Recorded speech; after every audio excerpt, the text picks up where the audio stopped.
Bismillahirrahmanirrahim. Assalamualaikum warahmatullahi wabarakatuh.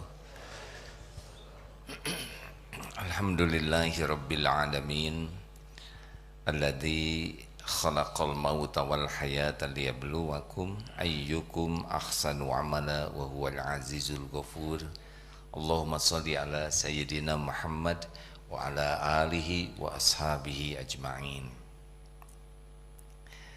Semoga Allah yang maha menyaksikan mengaruniakan kepada kita qalbun salim, hati yang bersih, hati yang selamat, karena akhlak seseorang tergantung hati.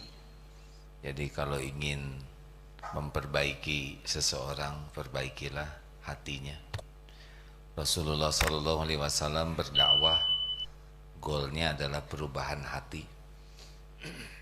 Kalau hati semakin baik, semakin bersih, semakin selamat, langsung berubah, akhlaknya juga langsung baik. Tapi sibuk memperbaiki casing, senyum, keramahan, tapi kalau tidak berasal dari hati, maka ini tidak akan lama. Berikut ini ada beberapa indikator hati kita sudah membaik atau belum. Atau kalau kita mau merekomendasikan seseorang, bisa dilihat dari beberapa kejadian ini. Satu, maaf. Satu, akhlak seseorang bisa nampak pada waktu safar. Safar itu kalau diterjemahkan sederhananya yaitu kalau dalam melakukan perjalanan. Kalau baru ketemu sebentar begini itu belum ketahuan. Tapi kalau dalam perjalanan panjang, umroh, haji atau perjalanan itu akhlak akan nampak. Karena dalam perjalanan ini banyak kepayahan, banyak hal yang tidak diduga, banyak hal yang membuat orang bisa terpancing karakter aslinya. Dalam perjalanan egonya bisa kelihatan. Saya pengen istirahat sekarang. Ada yang maksa saja. Ada yang dalam perjalanan tuh maunya ditraktir saja. Kalau mau jajan maunya dengan di restoran yang dia suka saja, nggak peduli orang lain. Jadi ego seseorang, keluh kesahnya. Misal kalau sedang umroh haji, sekamar dengan yang berbeda kebiasaan. Pengen AC-nya nyala, yang AC masuk angin, ya, yang nggak biasa pakai AC. Nanti dimatikan, bisa berantem itu. Standar kerapihan di kamar bisa beda-beda. Ada yang mau nyimpen sesukanya saja. Jadi biasanya kalau dalam safar itu nampak karakter asli seseorang. Dua, yang kedua, dalam muamalah, pokoknya kalau sudah ada uang itu akhlak seseorang bisa ketahuan bedanya. Kalau tidak ada kaitan dengan bisnis, uang, nah itu bisa baik-baik saja. Tapi kalau sudah mulai usaha sama-sama atau ada kaitan mau bisnis, itu sudah mulai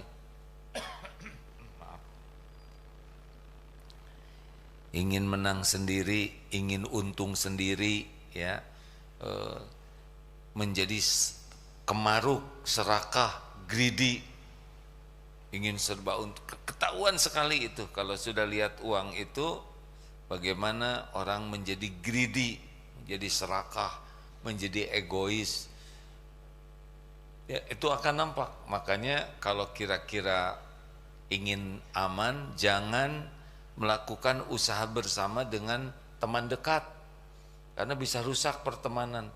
Juga hati-hati kalau bikin usaha dengan sanak saudara, bisa rusak persaudaraan.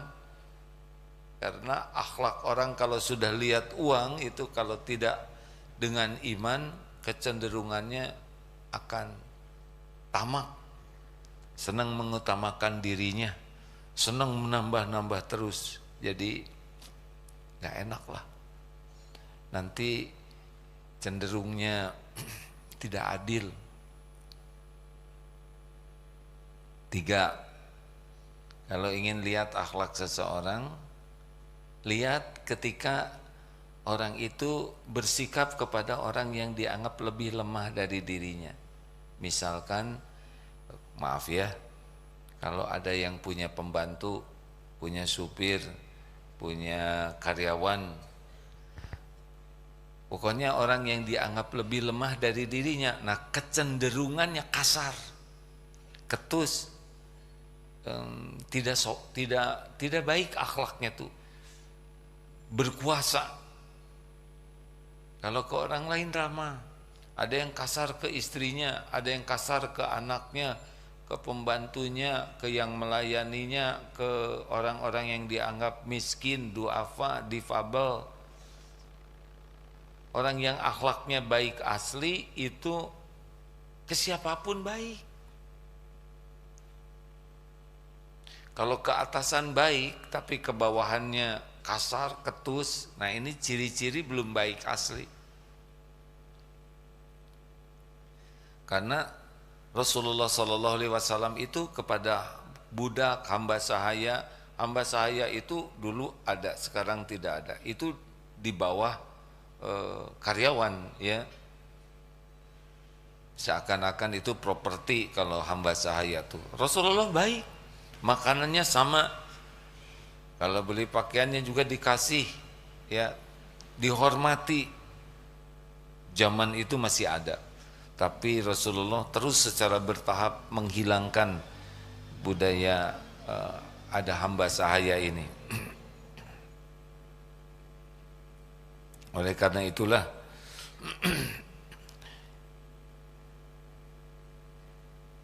kita harus hati-hati dalam bersikap, ya. Karena itu akan menunjukkan, karena ada tamu datang, padahal tamunya baru dikenal, sopan.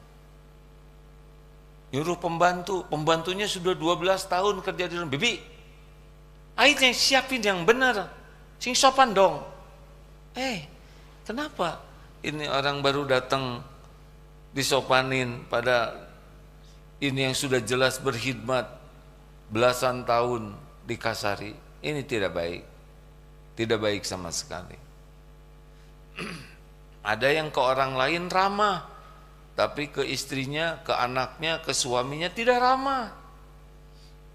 Padahal yang paling berhak untuk diperlakukan yang terbaik adalah yang di rumah. Makanya kalau ingin akhlak kita baik, itu latihannya di rumah. Kalau di kantor akhlak baik, itu banyak maunya. Ingin dilihat atasan, ingin karirnya cemerlang, ya, ingin dianggap sebagai karyawan teladan. Tapi kalau di rumah itu akhlak yang asli itu di rumah. Kalau di rumah sudah baik akhlaknya, kebawa nanti ke kantor, ke tempat kerja, ke lingkungannya. Karena di rumah kan tidak diekspos. Jadi kalau baik ke orang lain di luar itu baik, tetapi baik yang asli itu biasanya dari rumah dulu baiknya. Kenapa nih wajahnya pada begini?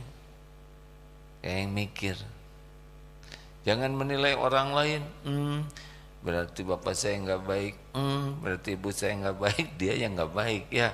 Karena mikir orang tuanya nggak baik. Kita berbaik sangka saja. Kita memang amanahnya ini. Amanahnya kita harus jadi jalan kebaikan bagi siapapun, apalagi kepada orang yang dekat dengan kita. Apa aja dari itu? 1, pada waktu safar. 2, muamalah. 3, ya pokoknya kepada yang dianggap lebih lemah dari dirinya. Jadi kalau baik sama atasan, baik sama orang yang disegani, apalagi yang ngambil keputusan, itu belum tentu baik asli. Itu baik, ya baik acting lah. Tidak boleh juga berprasangka begitu ya. Kalau di sini kalau ada AA, waduh misal begitu. Tapi pas AA nggak, nah itu. Suatu saat di sebuah masjid, yang benar duduknya yang benar. Ada seorang yang dituakannya, yang rapi. Tuh, ayo, mana kopiahnya? Pas tahu, ada AA. Ayo, adik-adik, kenapa robah ya? Kenapa tadi meniketus? Kenapa pas tahu ada, ada AA? Ayo, adik-adik. Nah, jadi ramah. Acting berarti kan. Tahu cara membisikinya begini, Dek, tadi sedang memberi contoh apa kepada santri? Udah gitu aja cukup. Memberi contoh ketus, memberi contoh yang tidak baik. Kalau jadi guru kan tugas utamanya adalah memberikan keteladanan.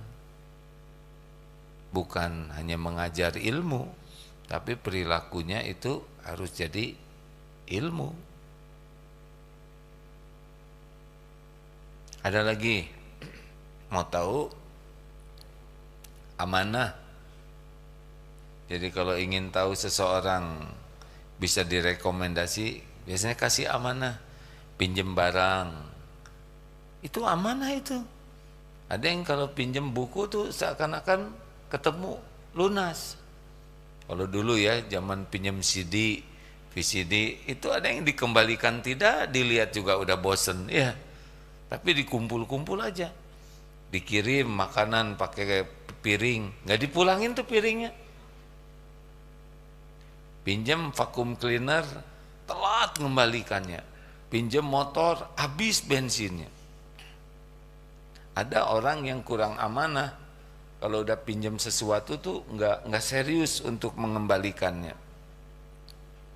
Kalau sedang perlu dia bagus, tapi kalau udah, terutama bab pinjam meminjam ini sebisa mungkin mah nggak usah pinjam-pinjaman lah, karena akan bisa merusak hubungan. Kecuali yang pinjamnya itu benar-benar amanah. Dari awal memang harus niat bayar. Jangan sampai hanya niat pinjam. Ada yang niat pinjam tapi tidak sehebat niat membayarnya. Apalagi yang dipinjamnya misalkan saudara atau siapa yang kita anggap uangnya banyak. Uang segitu buat dia nggak ada apa-apanya lah. Dia punya banyak sekali, kalau bangsa 5 juta mah kecil. Ini salah besar ya. Karena ketika dia tidak amanah terhadap hutangnya, yang hancur itu adalah kredibilitasnya. Hutang-hutang walaupun serupiah harus bayar. Kalau kita janji, sebut janjinya. Kalau udah waktunya kita bayar, belum ada uangnya, temui, minta maaf. Ya ini obatnya. Tapi diam, menghindar, pura-pura tidak tahu. Yang lebih repot ketika ditagih, lebih galak. Kenapa kamu baru nagih sekarang? Kemarin saya punya uang, kamu nggak nagih. Lah, kenapa? Nggak usah ditagih kalau mau bayar, ya nggak? Salah sendiri, baru nagihnya sekarang. Coba bulan lalu saya punya uang. Yang benar kalau nagih itu. Pusing ini. Harus komitmen. Itu amanah. Ngobrol, ini amanah, ini ngobrol begini amanah. Ini cuman kita-kita aja ya. Dia ngomong ke yang lain, ini kita-kita aja ya. Saya udah bilang sama dia nggak akan cerita ke siapa-siapa. Sambil cerita. Obrolan itu amanah. Kita tahu aib seseorang itu amanah. Astagfirullahaladzim. Tidak semua yang kita tahu harus kita ceritakan. Astagfirullahaladzim. Kita tahu masa lalu seseorang itu amanah. Apalagi amanah lainnya yang jelas, diberi amanah jabatan ini, pekerjaan ini. Keluarga itu amanah.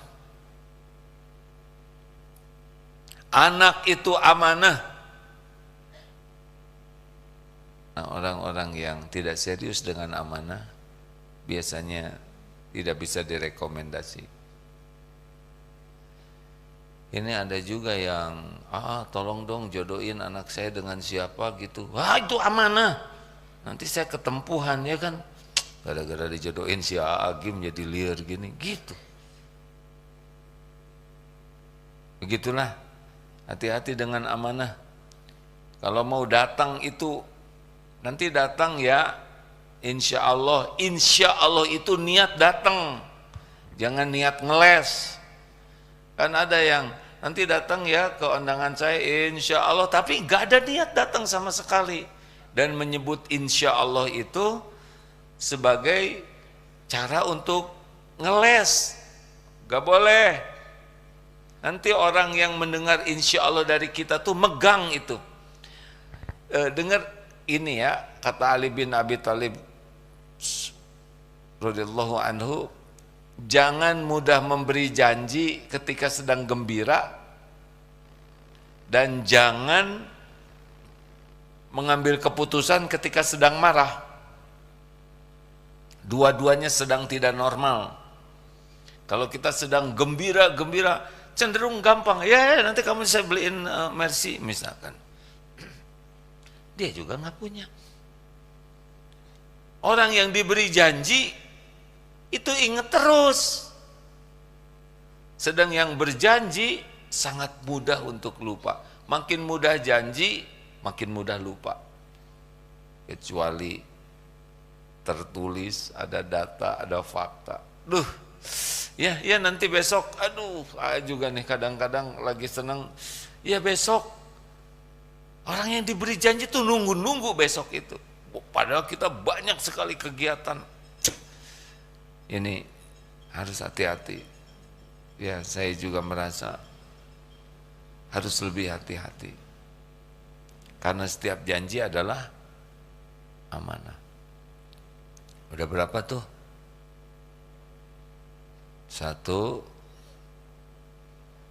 safar. 2, bisnis. Pokoknya kalau udah kaitan uang, udah orang tuh banyak error ya. 3,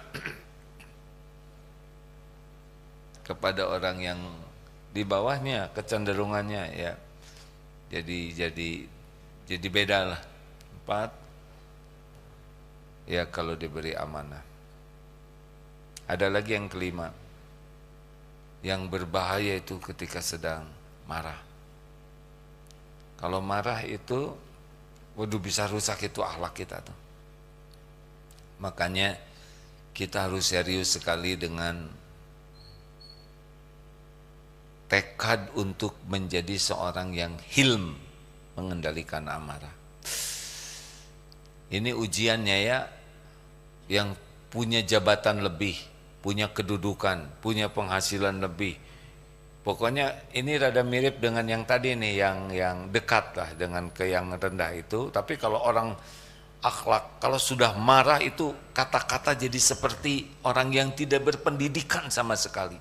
Sumpah serapah, nama binatang keluar dari mulutnya. Ya, bisa lihatlah di medsos tentang bagaimana perilaku orang-orang marah itu. Nah, itu sangat memperlihatkan keburukan. Karena orang yang marah itu akalnya ngedrop sekali. Yang memuncak itu nafsu. Nafsu itu membawa kepada keburukan.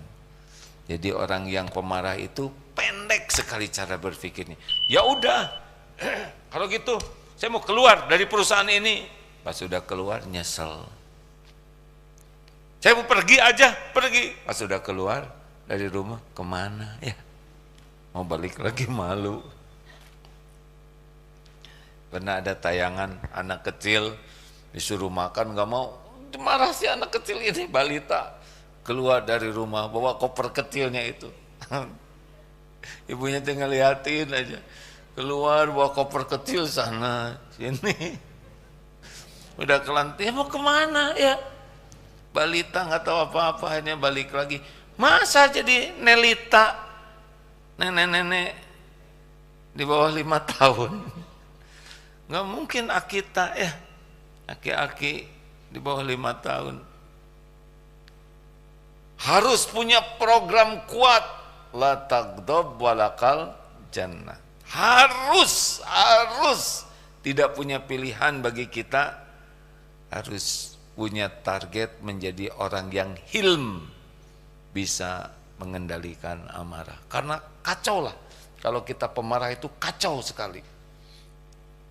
Selain kitanya kacau, kita juga mengacaukan suasana. Jadi terkacau-kacau, jadi terjadilah perkacauan.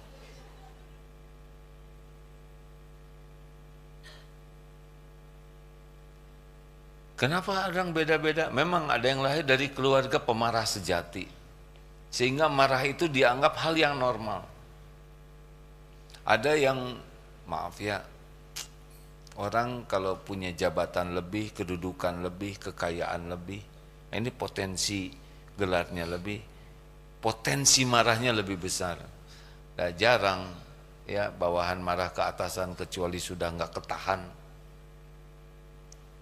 Hati-hati ini, yang diuji oleh Allah dengan gelar, pangkat, jabatan, kedudukan, kekayaan, itu potensi pemarahnya lebih besar daripada yang memang diujinya dengan keterbatasan.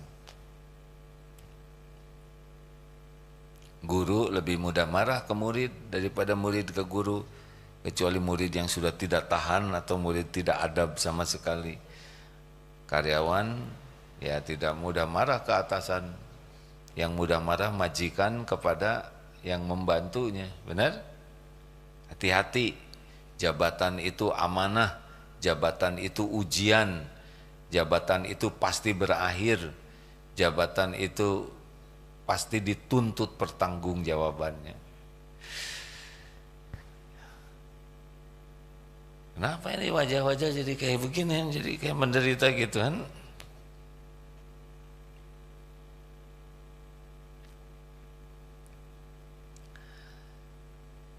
Baik, sekarang kita tanya jawab saja ya. Ada yang mau bikin usaha, baik persahabatan. Kita bikin bisnis yuk, ayo, jualan apa? Ayam, kayaknya telur ayam. Oh ya bagus juga tuh. Tapi perusahaannya siapa? Gimana organisasi? Ya, saya lah pemimpinnya. Loh, kenapa kamu ujuk-ujuk jadi pemimpin? Kan saya yang duluan ngomong tadi. Nggak bisa kalau nggak ada yang dengar, kamu ngomong sendiri ya. Berantem itu hadir. Belum ada ayamnya. Baru rencana, udah rebutan bagi hasil ya. Modalnya juga nggak ada. Saya untungnya 60%, kamu 40%. Loh, nggak bisa. Idenya dari saya ya kan. Kalau saya nggak ngomong, kamu kan nggak inget ayam. Begitulah dunia ini, rentan sekali. Jadi gimana solusinya? Ya, kalau udah urusan duniawi, relax sajalah. Ya, jangan sampai urusan duniawi ini bikin bertengkar, berantem, riwe. Udah cuman segitu-gitunya, ya kan? Uang, ya udah, nggak usah. Ada yang lebih mahal dari uang, kebersamaan. Jangan sampai uang merusak kebersamaan. Kalau safar sama-sama capek, ya sudahlah, banyak mengalah. Ada seorang ulama katanya kalau safar ini mau udah puncak bagusnya, gak boleh karena beliau punya uang. Jangan. Saya ngongkosin. Gak boleh ada yang bayar makanan, saya yang bayarin. Sampai begitunya. Saking menikmati ladang amal, memuliakan teman safarnya. Kalau kita kan makan berlima, aduh sebentar ya, keluar satu, tinggal ini yang belakang yang ditagih ya, itu pada kabur. Mengalah, mengalah. Kalau sedang safar itu mengalah. Ini teman nggak biasa pakai AC, kita biasa pakai AC. Kalau dinyalain dia masuk angin. Udahlah kita masuk ke dalam selimut. Gitulah. Ya, diamankan. Banyak mengalah itu lebih enak. Kalau untuk kebaikan bersama, mengalah sajalah. Ya.